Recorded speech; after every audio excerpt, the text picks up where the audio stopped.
जय हिंद दोस्तों, और आपका स्वागत है आज के एपिसोड में।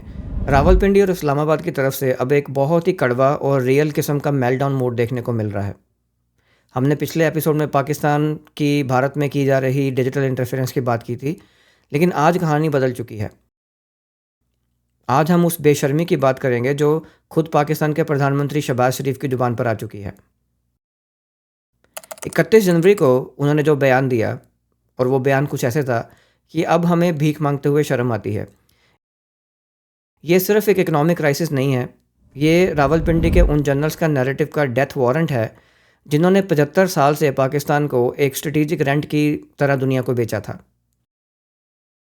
आज हम डिकोड करेंगे कि कैसे भारत की स्ट्रेटेजिक सफोकेशन की नीति ने पाकिस्तान के अंदरूनी दरारों यानी कि फॉल्ट लाइंस को इतना गहरा कर दिया है कि अब उनके अपने ही लोग उनके खिलाफ खड़े हो गए हैं।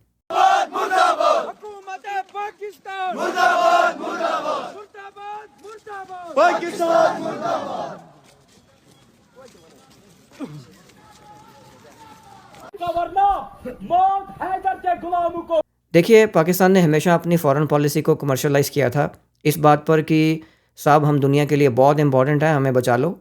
लेकिन अब वहाँ की आवाम पूछ रही है कि किससे बचा लो।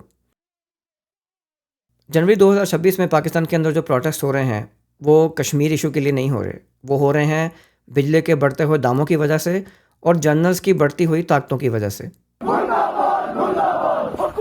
नवंबर 2025 में जब इन्होंने आर्मी चीफ को और भी ज़्यादा पावर्स देने के लिए अपने लॉज बदले, तब वहाँ की सिविल सोसाइटी को ये समझ आ गया कि ये कोई कंट्री नहीं है, कोई मुल्क नहीं है, ये एक कंपनी है जिसे रावलपिंडी चलाती है।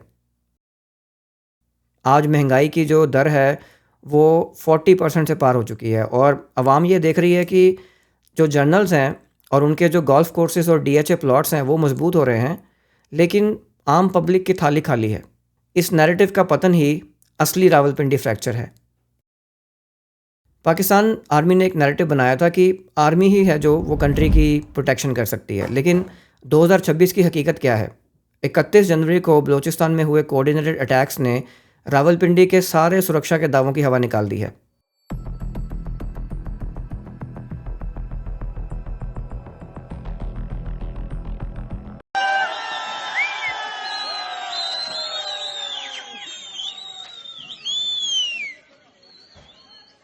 खैबर पख्तूनख्वा और तीरा वैली में हज़ारों लोग भाग रहे हैं। वो इसलिए नहीं भाग रहे कि भारत हमला कर रहा है, बल्कि इसलिए भाग रहे हैं क्योंकि वहाँ के लोगों को अपने ही जनरल्स की नीयत पर शक है। वो जानते हैं कि ये सिक्योरिटी ऑपरेशंस के नाम पर सिर्फ इंटरनल सैबोटेज का खेल चल रहा है। भारत की स्ट्रेटेजिक सफोकेशन ने पाकिस्तान को आइसोलेट कर दिया है और अब उनके पास प्रेशर टैक्टिक के लिए कोई मोहरा नहीं बचा। जब दुश्मन को बाहर से कोई रास्ता नहीं मिलता तो वो अपने ही अंदर लड़ने लगता है, और यही पाकिस्तान में हो रहा है। तो बॉटम लाइन ये है साहब कि पाकिस्तान अब एक फेल्ड स्टेट बनने की राह पर नहीं है, बल्कि वो उस मोड़ पर आ चुका है जहाँ से वापसी का कोई बैकडोर रास्ता नहीं है।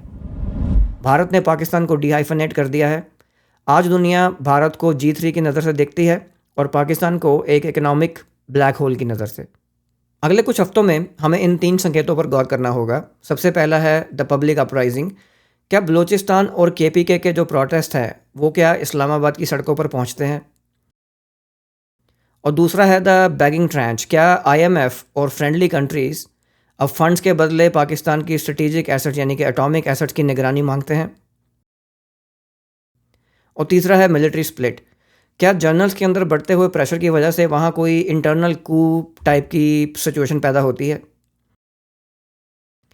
देखिए दोस्तों, एक मजबूत भारत ही पाकिस्तान के हर प्रोपागंडा का सबसे करारा जवाब है। बाकी इस वीडियो को लाइक करिए और चैनल को सपोर्ट करिए ताकि हम ऐसे और वीडियोस आप तक पहुंचाते रहें। मिलते हैं जल्दी एक नए एपिसोड में, तब तक के लिए अपना ख्याल रखिए। जय हिंद।